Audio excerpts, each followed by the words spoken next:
An 8-year-old boy hasn't stopped crying since he lost his mother, and no expensive psychologist or toy can comfort him. 6 months later, the new maid's daughter finds him crying alone, and what she says leaves the millionaire completely devastated. The crying always started the same way, a low sob, almost a broken whisper, that originated deep in Leo's small chest and rose up his throat like a bubble of pain. Within moments, it would morph into a continuous wail, a sorrowful melody that echoed through the mansion's empty halls. For 6 months, ever since the scent of his mother had vanished from the sheets and her laugh had stopped bouncing off the marble walls, Leo's crying had been the estate's agonizing soundtrack. At 8 years old, he was the heir to an incalculable fortune, an estate his father, Arthur, had built with a brilliant Wall Street mind, turning a small initial capital into a sprawling investment and real estate empire. But what good was all that wealth if the only thing Leo truly wanted could not be bought, not even with all the gold in the world? That morning, Arthur entered his son's room wearing the same expression of defeat he wore every day. In his arms, he carried an enormous box wrapped in shimmering paper. Inside was the newest, highest-end gaming console on the market, a gift that cost a small fortune in dollars. He placed it at the foot of the bed, where Leo was curled up, his face stained with tears. "Look, son, this is the one you saw in the magazine. We can play it together." Arthur's voice was gentle, yet distant, as if coming from another room entirely. Leo didn't even glance at the box. His eyes, large and sorrowful, were fixed on a picture frame on the nightstand, a smiling woman, with the same eyes as his, hugging him tightly. "I don't want it," he whispered, his voice choked. "I want Mom." Arthur sighed, a heavy sound of frustration and impotence. He understood cash flow, profitability, how to multiply his assets. But his son's broken heart was an indecipherable enigma. His assets filled bank vaults. His investments yielded astronomical returns. Yet he couldn't generate a single smile on the face of the person he loved most. He backed away, leaving the box untouched on the floor, a gleaming monument to his failure. In the hallway, he ran his hands through his hair, the weight of the world on his shoulders. How could he explain to a child that life simply goes on? He looked out the immense window that overlooked the perfectly manicured lawn, a green, silent space where no child ever played. The house was a palace, but also a gilded cage, suffocated by grief. Every expensive object, every piece of art seemed to mock his pain. He was a multi-millionaire who couldn't comfort his own child. As he lost himself in his dark thoughts, the sound of the doorbell startled him. Alfred, the butler, answered the door. It was the new hired staff. The high-end domestic agency had recommended the best. A plain-looking woman with calloused hands and a dignified gaze, named Rosa. Beside her, timidly clutching the hem of her simple dress, stood a dark-haired girl with curious eyes, the same age as Leo. The mother had explained she had no one to leave her with on the first day. It was temporary, just until she got settled. Arthur merely nodded, indifferent. To him, they were just more employees, invisible cogs in the machinery of his empty life.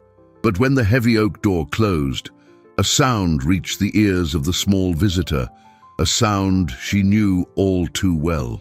Coming from upstairs, muffled by the distance and the luxury, was the unmistakable lament of a child who had lost everything that mattered.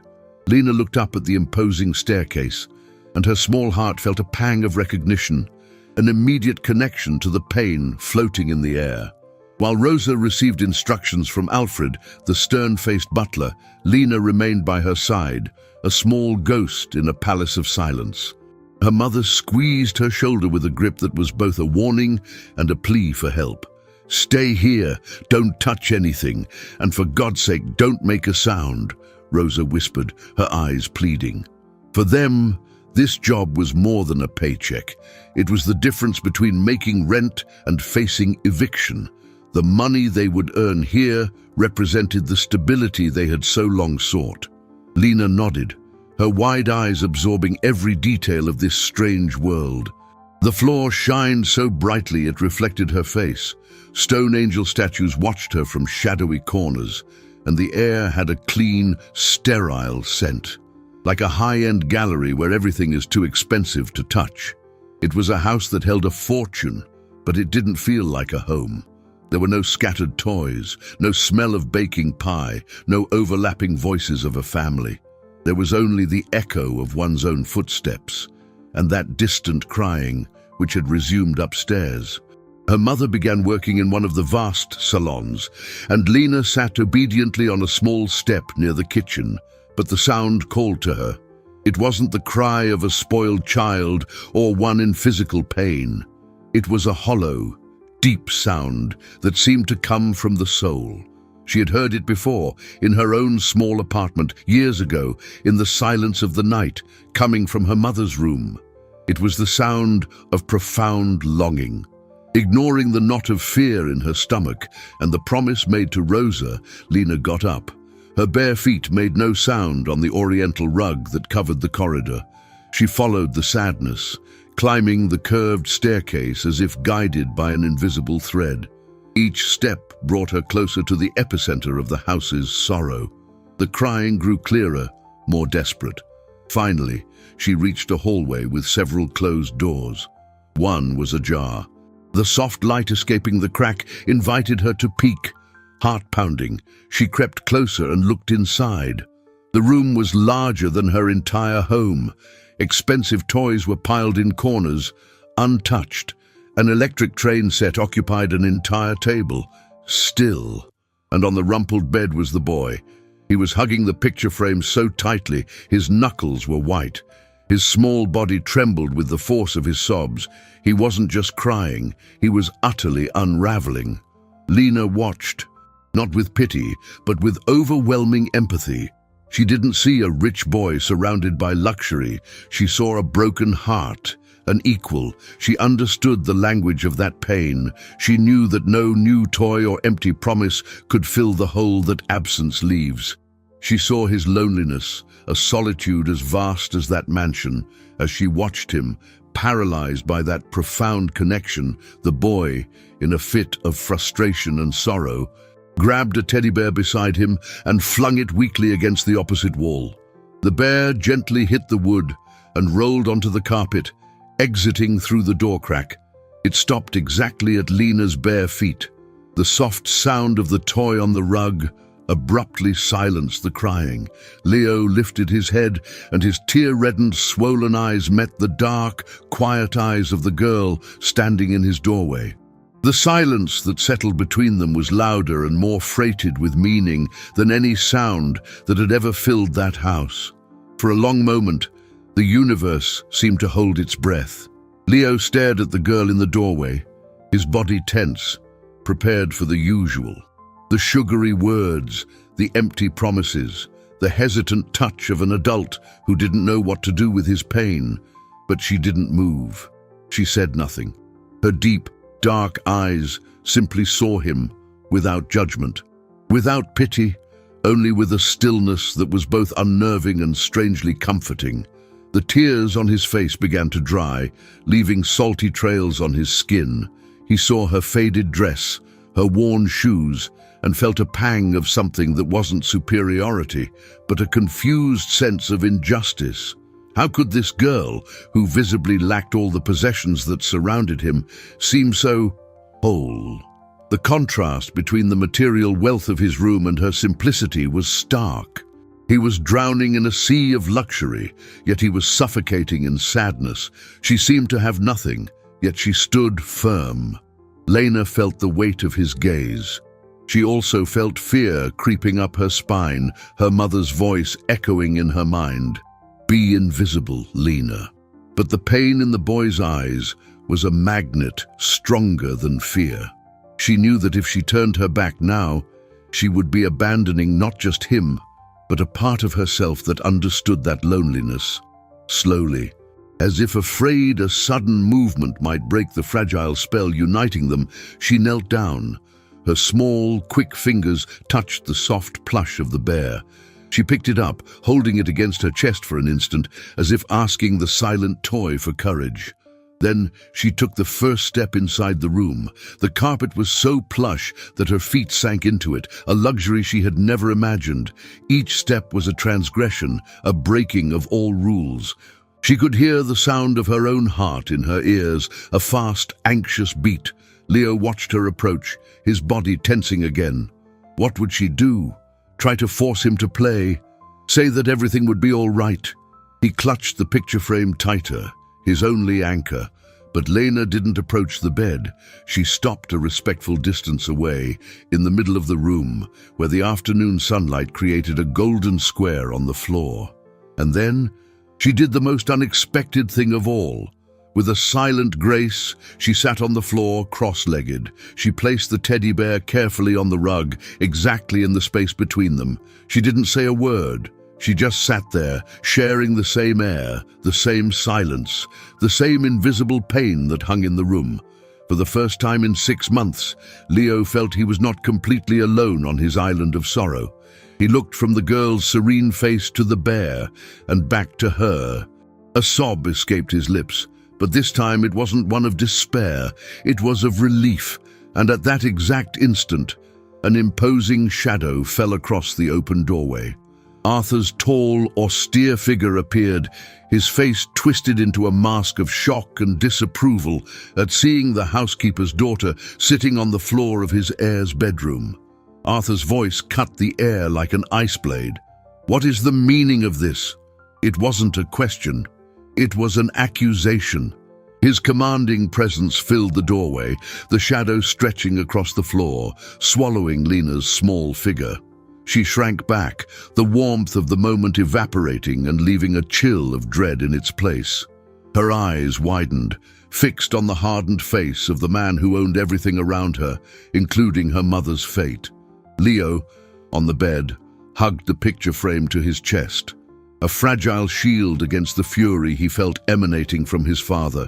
For the first time, it wasn't sadness that dominated his small body, but a protective instinct toward the silent girl on the floor. Arthur didn't look at the child.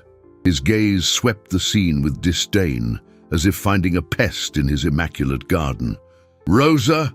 His voice echoed down the hall, sharp and impatient. Hurried, terrified footsteps sounded in the corridor, and soon Lena's mother appeared, her face pale, her eyes filled with panic. Upon seeing the scene, her daughter sitting on the floor of the boss's room, Arthur's furious look, Rosa's heart sank. "Sir, please forgive me. I told her not to move from her spot. Lena, stand up immediately." Her voice was a trembling whisper, laced with fear. She grabbed her daughter's arm, pulling her up with desperate urgency. "This won't happen again, I swear. She won't bother anyone anymore." Arthur ignored the woman's plea, his cold eyes fixed on her. "I don't pay you so that your daughter can disrupt my son. He's going through a delicate period." The word delicate sounded like a euphemism for something he considered a weakness. "I manage complex deals. I make decisions that affect the future of a vast estate, and I expect the rules of my house to be followed. This mixing is highly inappropriate." The contempt in his voice was palpable. He didn't see two children. He saw a social barrier that had been violated. "Ensure she stays where she cannot be seen or heard. Preferably, don't bring her back. Your continued employment here depends on your discretion." The veiled threat hung in the air, heavy and suffocating. Rosa nodded repeatedly, unable to form words, only dragging Lena out of the room. The girl, her eyes brimming with unshed tears, looked back one last time. Her gaze met Leo's. In that brief second, a silent promise passed between them, an understanding that no adult there could comprehend. Then the door closed, leaving Leo once again alone in his golden cage. Arthur remained in the corridor for an instant, adjusting his suit jacket, as if trying to restore the order of his perfectly controlled universe. He waited, his body tense, prepared for the inevitable burst of crying that always followed any confrontation. He waited for the first sob, for the escalating lament, for the sound that had become the routine of his days. But the sound didn't come. From the other side of the door, only silence. A deep, thick silence, and, for Arthur, utterly terrifying. He pressed his ear against the cold wood, his breath caught in his throat. Nothing. For the first time in 182 days, his son was not crying. The silence was a living creature in the mansion. Arthur stood frozen outside Leo's room, his hand hovering over the golden doorknob. His mind, accustomed to analyzing data, calculating investment risks, and predicting stock market fluctuations, couldn't process this new variable. The absence of crying was more unsettling than its constant presence. On one hand, it was the relief he had desperately sought. On the other, the cause of this relief was the housekeeper's daughter, an intruder from a world he strove to keep far from his own. A moral dilemma began to form in his mind, as complex as deciding on the allocation of millions in high-risk funds. His prejudices, rooted by a lifetime of privilege, fought against the undeniable evidence that something in that forbidden interaction had calmed his son. Leo's well-being had to be his absolute priority, the greatest of all his assets. But at what cost? Allowing this proximity would be admitting that all his wealth, his possessions, and his status were impotent. It would be an admission of failure. He stepped away from the door, descending the stairs with heavy steps. In the kitchen, Rosa was scrubbing a marble countertop with suppressed fury, silent tears streaming down her face. Lena sat on a stool in the corner, knees together, hands in her lap, small and motionless like a porcelain figurine. The fear of losing the job hung over them like a dark cloud. Arthur stopped at the entrance, and Rosa trembled as she noticed his presence. "Sir," she began, her voice fragile, "I apologize again. I can guarantee—" He interrupted her with an impatient gesture. "Your job, for now, is safe." The words came out harsher than he intended. "But the girl—" He couldn't finish the sentence. He looked at Lena's small, serious face, and, for the first time, didn't just see the daughter of an employee. He saw an inexplicable calm, a silent strength that violently contrasted with the emotional storm consuming his house. What was it about her? What had she done that renowned psychologists and toys worth thousands of dollars could not? That afternoon, the silence persisted. Leo didn't leave his room, but he didn't cry either. Arthur tried to work in his study, surrounded by stock charts and dividend reports, but his concentration was shattered. Every minute of quiet was a reminder of his impotence. The sound of the telephone ringing startled him. It was his mother, Adelaide, the family matriarch, a woman whose rigidity was as legendary as the fortune she had helped build. "Arthur, dear, how is my grandson?" The question was routine but heavy with expectation. "He's quiet today," Arthur replied, the hesitation evident in his voice. "Quiet. Wonderful. Is that new therapist finally taking hold?" Adelaide had never approved of what she called Arthur's indulgence in the boy's grief. To her, pain was a weakness to be overcome quickly. "No, Mother, it wasn't the therapist." He paused, knowing what he was about to say would open Pandora's box. "It was a girl, the new housekeeper's daughter." There was a glacial silence on the other end of the line. "A what? Arthur, have you lost your mind? Mixing our Leo with that kind of people. This is inadmissible. Think of the family reputation, our businesses, a child from the inner city influencing the heir to our legacy. What will people say?"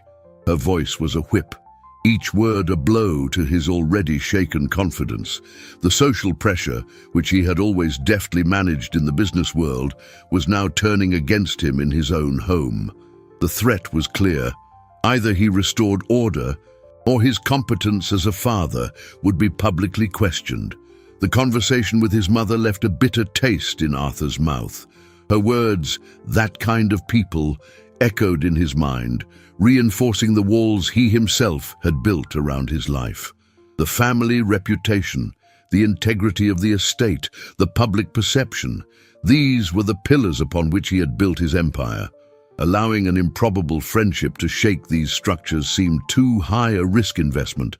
The next day, Adelaide acted with the efficiency of an executive closing a hostile deal. Two men in suits, introduced as the nation's top child psychologists, arrived at the mansion. They looked at Leo not as a grieving child, but as a problem to be solved, a defective asset needing repair so as not to devalue the family brand. They entered Leo's room with leather briefcases and smiles that didn't reach their eyes. They spoke of neurotransmitters and prescribed medication, labeling his deep sorrow as a chemical imbalance. Leo shrank back in bed, refusing to speak, the silence that had once been a relief for Arthur now transforming into a barrier of resistance. The boy instinctively sensed the falseness of these men, the lack of genuine connection in their rehearsed questions. They wanted to silence his crying with pills, to erase his pain instead of helping him understand it. Meanwhile, downstairs, Rosa instructed Lena with a severity born of fear. "You will stay in the pantry. Don't leave for anything, do you hear me? If the boss sees you again, we'll be out on the street." The small, windowless room, filled with the scent of cleaning supplies, became Lena's prison. She sat on a wooden crate, her heart heavy. She could hear the psychologists' voices upstairs, their condescending tone, and imagined Leo, alone, facing this new form of solitude. He didn't need doctors. He needed a friend. She knew this with a certainty that came from her own experience with loss. The pressure on Arthur was mounting. Calls from uncles, cousins, and business partners began to arrive. The gossip had spread like wildfire through the elite social circle. The millionaire widower was allowing a poor girl to become his son's confidant. It was seen as a sign of weakness, of emotional instability after his wife's loss. His ability to manage the family's vast capital was being questioned. He felt cornered. The choice seemed clear: remove the girl and placate the family, or risk everything for an uncertain chance at happiness for his son. That night, after the psychologists left, leaving behind a prescription and a technical report on Leo's childhood depression, Arthur went upstairs to see his son. The door was locked from the inside, something Leo had never done before. "Leo, son, open the door." Silence. "Leo, please." From the other side, he heard the unmistakable sound. The crying had returned, but this time, it was different. It wasn't the sad, continuous lament from before. It was a cry of rage, of frustration, a scream for help from a soul being utterly misunderstood. Arthur felt a sharp pang of panic. His mother's solutions, the solutions of his world, were making everything worse. He was losing his son. In the small, dark pantry, Lena heard it too. The muffled sound of crying reached her, and each sob felt like a stab in her chest. She couldn't stay still any longer. Ignoring her mother's orders, she slowly opened the door. In her small hands, she held a scrap of brown paper bag and a stub of a pencil she always carried in her pocket. With a determination that surpassed her fear, she knew what she had to do. The darkness of the hallway was broken only by a strip of light coming from Arthur's study. Lena moved with the furtiveness of a small, frightened animal, her heart hammering against her ribs. She didn't know exactly what awaited her, only that passive silence was no longer an option. Leo's crying upstairs was a call she could not ignore. With the crumpled note in her hand, she stopped in front of the study door, the solid wood seeming like an insurmountable wall. She took a deep breath. The smell of leather and Cuban cigar smoke leaking through the crack. It was the smell of power, of money, of a world that was not hers. She raised her trembling hand and knocked. a touch so light it was almost lost in the vastness of the house. The door swung open abruptly, revealing Arthur on the phone, his face tense, illuminated by the computer screen displaying cryptocurrency charts. "What is it now?" he snarled, his patience exhausted. Then he saw who it was. His expression hardened, a mix of irritation and surprise. Lena didn't say a word. She simply held out her small hand, offering the piece of paper bag. He stared at her, then at the note, the disdain evident on his face. He probably thought it was a drawing, a childish scribble.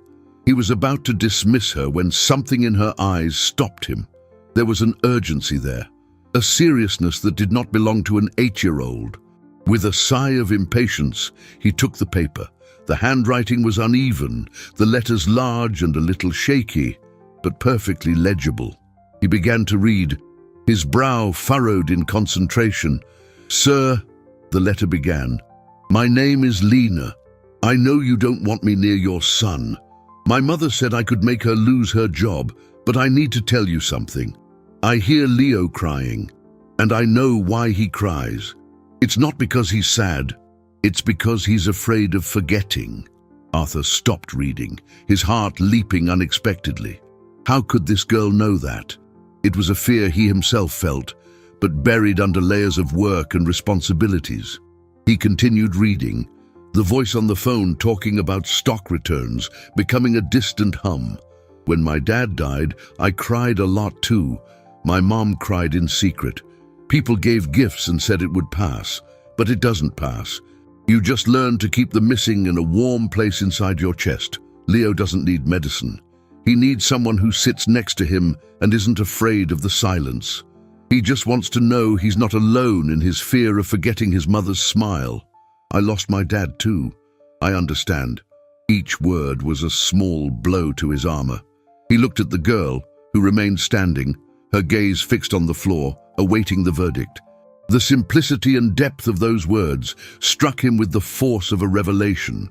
Expensive therapists, influential relatives, high-tech toys, all had tried to fill Leo's void with things, with solutions, with noise.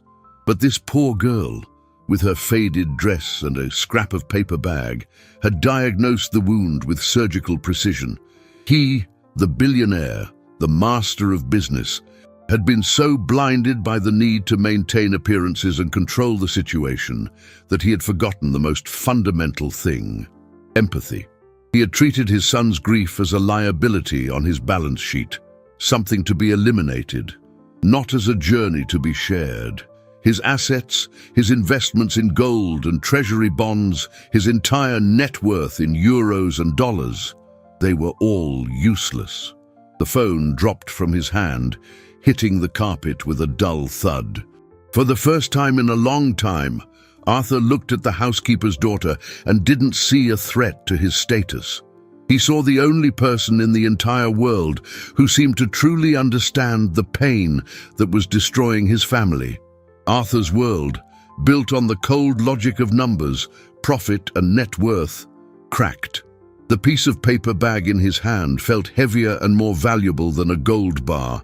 Every word written by Lena was a mirror reflecting his own failure, not as a billionaire, but as a father. He was so busy managing his property, diversifying his portfolio with stocks, and even venturing into high-risk crypto like Bitcoin, that he had forgotten the most crucial investment of all, his son's heart. He finally understood that Leo's pain wasn't a liability to be eliminated, but a legacy of love that needed to be honored. Lifting his eyes from the paper, he looked at Lena, no longer as the daughter of an employee, but as an emissary of a truth he had lost. "Come with me," he said, his voice low and hoarse with an emotion he hadn't felt in a long time. He extended his hand, not as a boss, but as an ally. Lena hesitated for a fraction of a second and then placed her small hand in his. Together, they turned toward the staircase. The sound of Leo's crying, coming from upstairs, felt like a lighthouse in the fog, guiding them.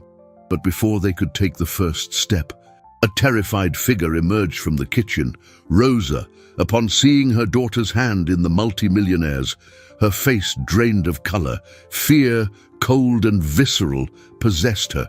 To her, this scene was not one of hope, but of imminent disaster. "Sir, Lena, what have you done?" she hissed, rushing toward them. She grabbed Lena's other arm, trying to pull her away from Arthur. "Forgive me, sir. She's just a child. She doesn't know what she's doing. I told her to stay put. We are leaving now. No need to worry." The torrent of words was driven by the pure panic of someone who knows how fragile their financial security is. Arthur looked at Rosa's desperate face and understood. He, with all his fortune, represented a threat. His kindness was so unusual that it was interpreted as the prelude to a storm. "Rosa, calm down," he said, his voice surprisingly soft. "She hasn't done anything wrong. On the contrary, I need her help." The declaration only increased Rosa's panic. Help? What help could a girl like hers offer a man like him?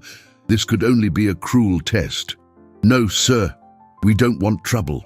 She is my daughter, my responsibility. We are going." She pulled Lena harder, creating a painful tug-of-war with the child in the middle. Lena looked from her mother's terrified face to Arthur's unexpectedly pleading one. Leo's crying upstairs grew louder, more desperate. "Please, Rosa," Arthur said, and the use of her first name, the break in formality, shocked her to the core. "My son needs her." But Rosa's fear was a wall higher than any plea. She saw ruin, humiliation, the return to uncertainty. Protecting her daughter from this dangerous, unpredictable world was her only instinct. With a resolution born of despair, she looked directly into the eyes of Arthur, the man who held all the power, and took the only action she could. She placed herself physically between him and the stairs. "If you take my daughter into that room, we will leave this house today, and we will never come back." Rosa's threat hung in the air, fragile and yet unwavering. Arthur saw in her face not the insolence of an employee, but the terror of a mother protecting her child. He, who negotiated multi-million-dollar deals and moved the stock market with a phone call, found himself at an impasse with a woman whose only wealth was her dignity and love for her daughter. The situation was a microcosm of his own dilemma, the conflict between power and humanity. Upstairs, Leo's crying intensified, as if the boy could feel the tension unfolding below. The sound was a barb in Arthur's heart. He looked at the stairs, at the closed door of his son's room, and then back at the human barrier formed by Rosa and Lena. He realized he couldn't simply use his authority. Forcing the situation would be repeating the same mistake he had made from the start, using power and money to impose solutions instead of building bridges of trust. "Rosa," he began, his voice calm and measured, as if explaining a complex investment strategy. "I understand your fear. I caused it. I treated you like an invisible piece in this house. And I was surprised when your daughter proved to have more wisdom than all my advisors combined." He paused, letting the words sink in. "I am not asking you to risk your job. I am asking for your help, not as my employee, but as a mother who understands loss."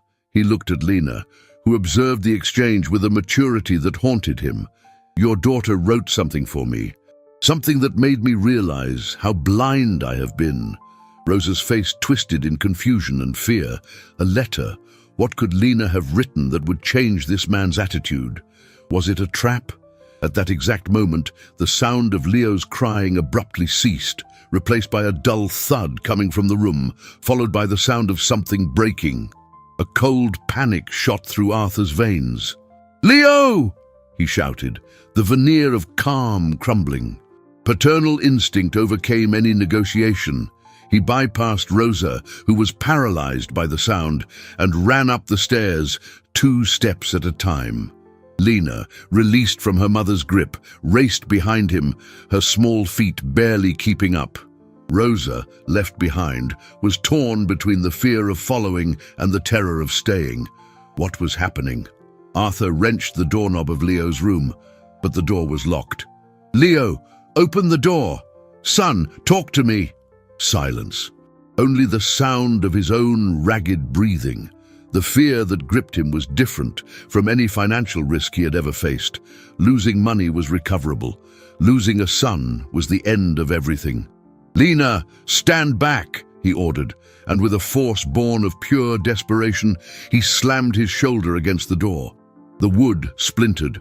On the second attempt, the lock gave way, and the door burst open with a crash.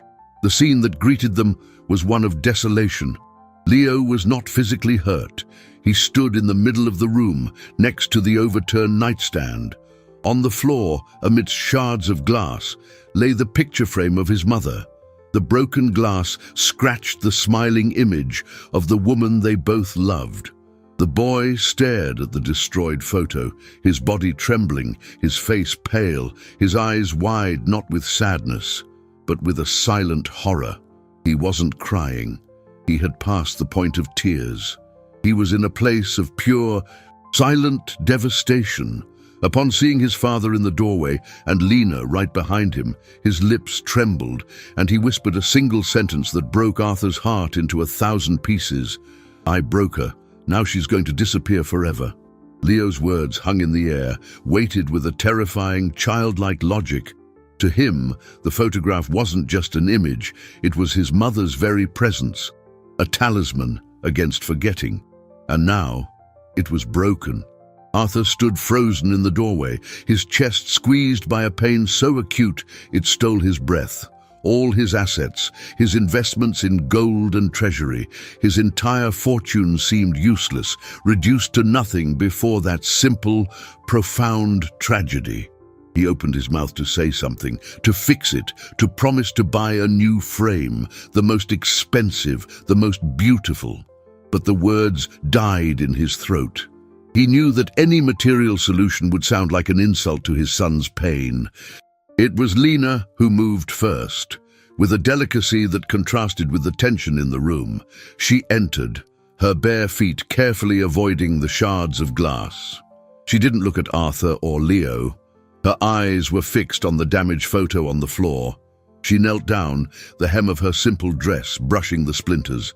With intense concentration, she began gathering the largest pieces of glass, pushing them aside with her fingertips, creating a safe path. Leo watched her. His breath caught in small, silent sobs. He looked like an ice statue, ready to shatter. When Lena cleared the space around the photograph, she picked it up with the utmost care, as if holding a wounded bird. She stood up and walked to Leo. She didn't say, "It wasn't your fault" or "It's okay." She simply held up the photograph for him to see. "Look," she said, her voice soft as a whisper. The glass broke, but she didn't. She's still smiling. Leo looked at the image.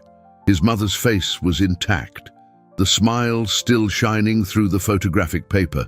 A tiny tear, the first since the accident, rolled down his cheek. Lena then did something even more remarkable. She took Leo's hand and gently used his little fingers to help brush away the last slivers of glass clinging to the frame's edge. "We can fix it," she said, not referring just to the picture frame. "It won't be like before, but she will still be here." At that moment, a trembling voice came from the doorway. "Lena!" It was Rosa, who had finally gathered the courage to climb up. She saw the scene, the glass on the floor, the two children together, and Arthur's stunned look. But the panic on her face was replaced by a wave of another emotion, an immense, painful pride. Her daughter, in her simplicity and compassion, was achieving a miracle no one else could. Arthur finally moved.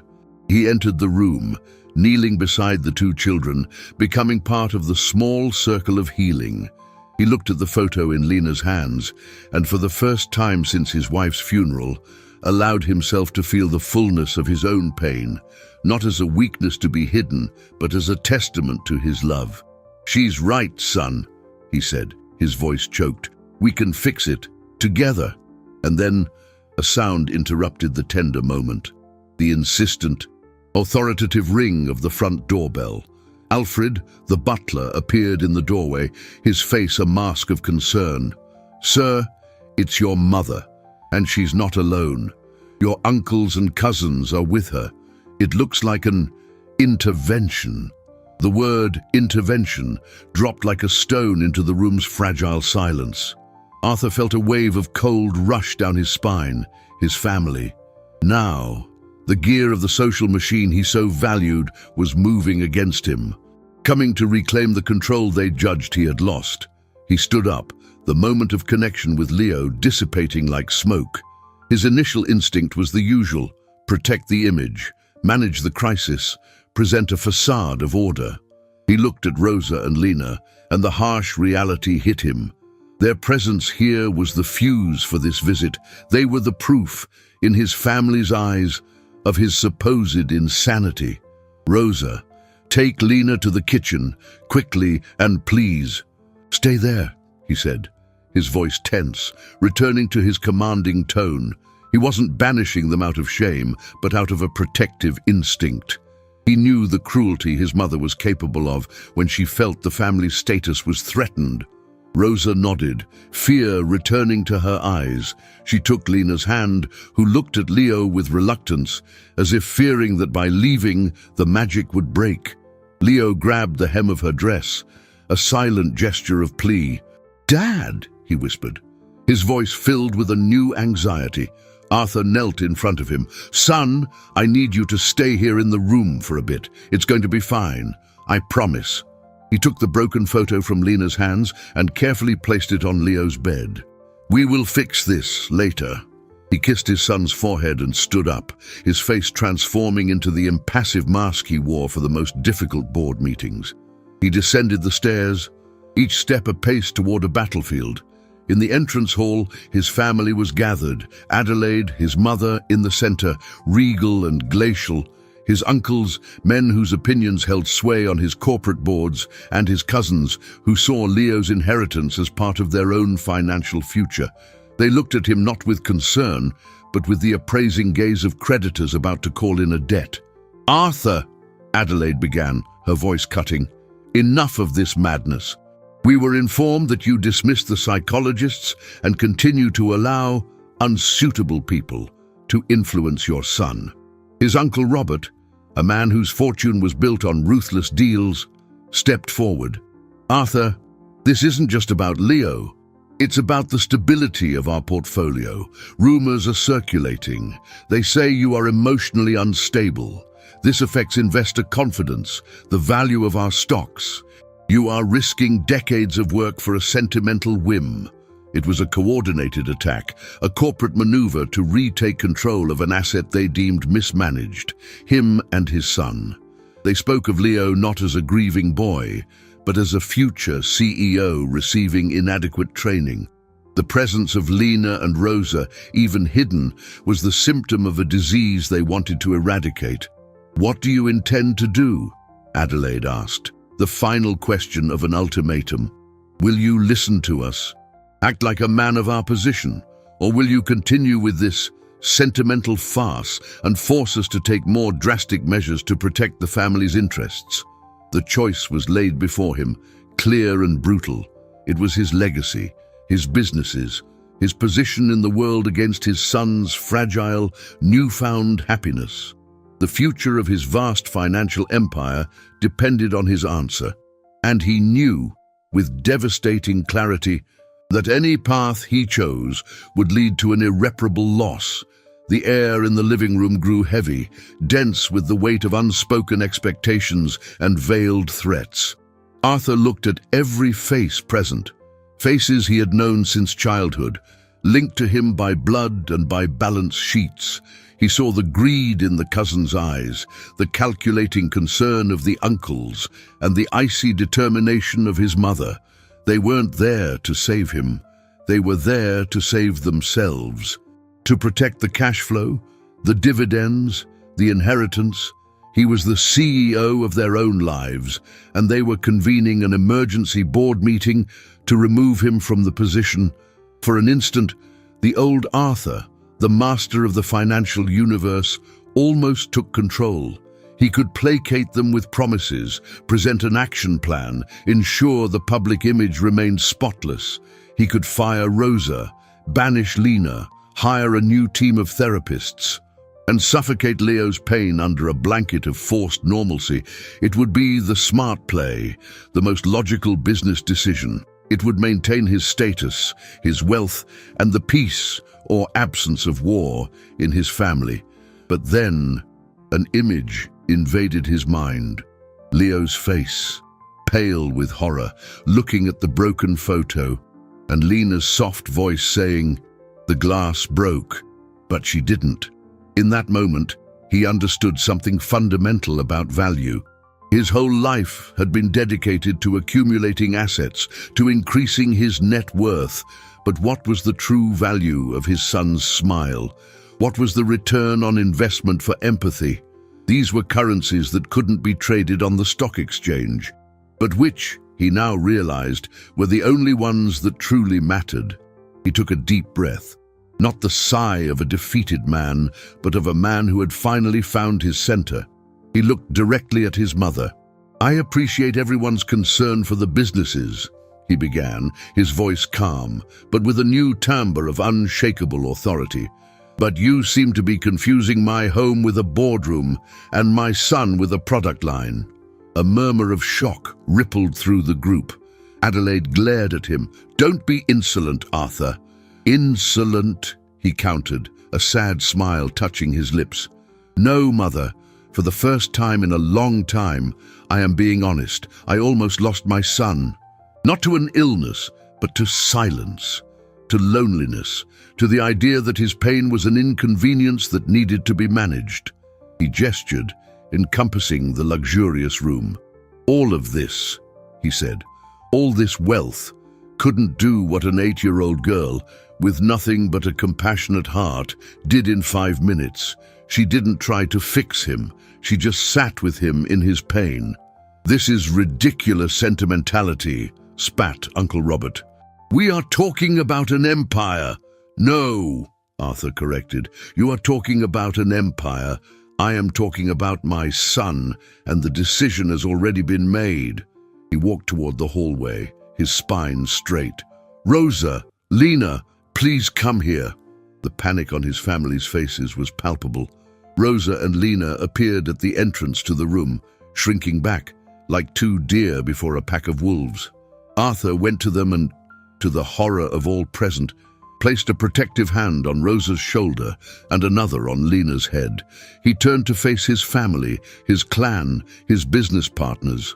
"This is my family now," he declared, his voice resounding with absolute finality. "A family that cares about what is broken on the inside, not what looks perfect on the outside. For those who cannot accept this, the door is open, and I suggest you use it." The silence that followed was deafening, the moment of truth, the point of no return. His choice would separate him forever from his past, his blood, his world. And in the middle of that unbearable tension, a soft sound came from the staircase. Leo was there at the top of the steps, holding the broken photo against his chest. And Sedichin, for the first time in 6 months, he wasn't crying, he was smiling. Leo's smile was the final sentence. For Arthur, it was the confirmation that he had made the most profitable investment of his life. For his family, it was irrefutable proof that they had lost him to a world of emotions they could neither quantify nor control. Adelaide looked at her grandson, then at the scene in the hall. Arthur, standing next to the housekeeper and her daughter, like a king declaring his new court. Her face was a mask of fury and disappointment. She didn't say a word. She simply turned with a glacial dignity and walked toward the door that Alfred the butler held open, his face impassive as ever. One by one, the uncles and cousins followed her, giving Arthur looks that were a mixture of contempt and pity. They saw him as a man who had traded a kingdom for a hovel, a billionaire who had declared emotional bankruptcy. The heavy door closed behind them, and the sound echoed through the mansion, not like an end, but like a beginning. The silence that settled was not the heavy silence of grief or tension. It was a clean, spacious silence, full of possibilities. Arthur exhaled the breath he didn't realize he was holding. He looked at Rosa, whose face was bathed in silent tears of shock and relief. He looked at Lena, who gave him a small, shy smile of approval. And then he looked up at Leo, who slowly descended the stairs, the smile still on his lips. "Dad," he said, his voice clear. "Can we fix it now?" He held up the photo. Arthur felt his own tears welling up. "Yes, son, we can fix everything now." He knelt down and opened his arms, and Leo ran to him, hugging him with a force he hadn't had in months. It was a hug that sealed the rift between them, a hug that rebuilt the bridge that grief had broken. In the days that followed, the mansion began to transform.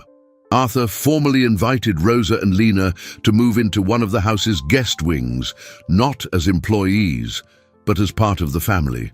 Rosa, initially hesitant, eventually accepted, realizing that her daughter's security and happiness were worth more than her pride or fear.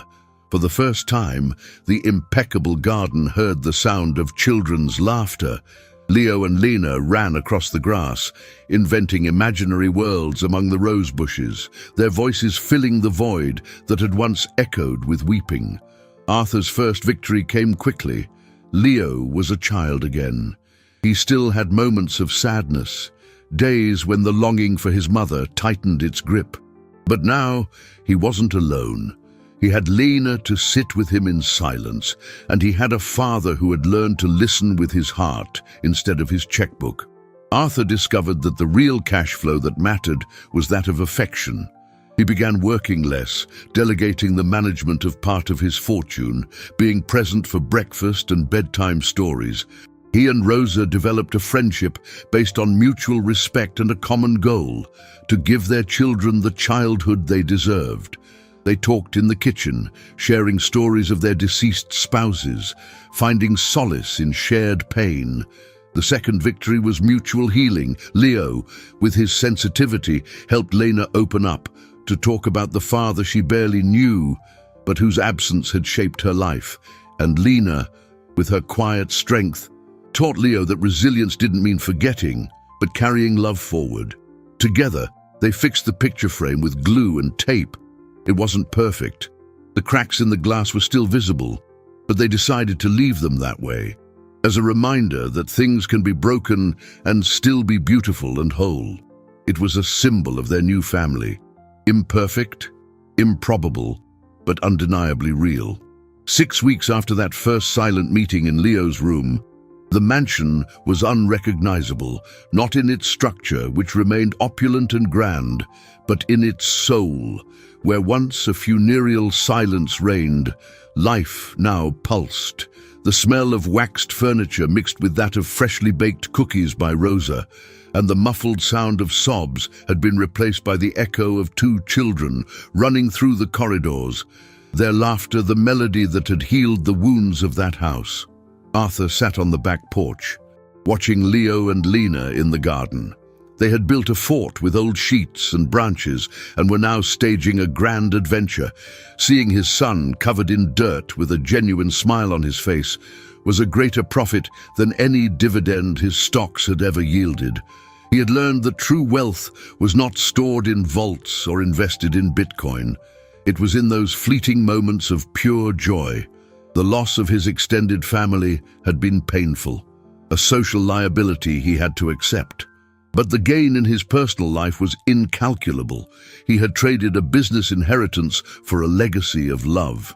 One day, while Arthur reviewed some papers in his study, now a less obsessive and more balanced habit, his lawyers informed him of the final procedures for a process he had begun weeks earlier. It was something he had decided upon a night of deep reflection, a choice that would solidify the new structure of his family. He called Rosa to the living room. She entered, hesitant as always, despite her new position in the house. "Rosa," he began, his voice calm and serious, "since you and Lena arrived, this house has become a home again. You have given us more than we could have imagined." He paused, searching for the right words. "I know I can't replace the father Lena lost, just as no one can replace Leo's mother. But a family is not just made of blood, it is made of choice, of care, of love. He handed her a leather folder. With trembling hands, she opened it. Inside were the adoption papers. Arthur was asking to legally become Lena's father. The tears Rosa shed were not of fear or sadness, but of a gratitude so overwhelming it left her speechless. She looked at this man, the multi-millionaire she had feared so much, and saw only a father wanting to give her daughter the security and future that she, with her humble job, could never guarantee. She nodded, a gesture worth more than 1,000 words. The final victory was neither financial nor social, but profoundly human. Lena's adoption created a family united not by convenience or lineage, but by the conscious choice to heal together. 3 people broken by loss from completely different worlds had found each other in the wreckage of their lives and built something new, strong and authentic. The story ended there, in that sunny garden. The boy who couldn't stop crying discovered that the cure for the deepest pain sometimes comes from those who understand our silence.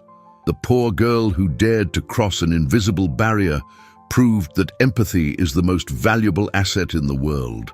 The father, who almost lost everything trying to control the uncontrollable, learned that the greatest profitability comes from surrendering to love.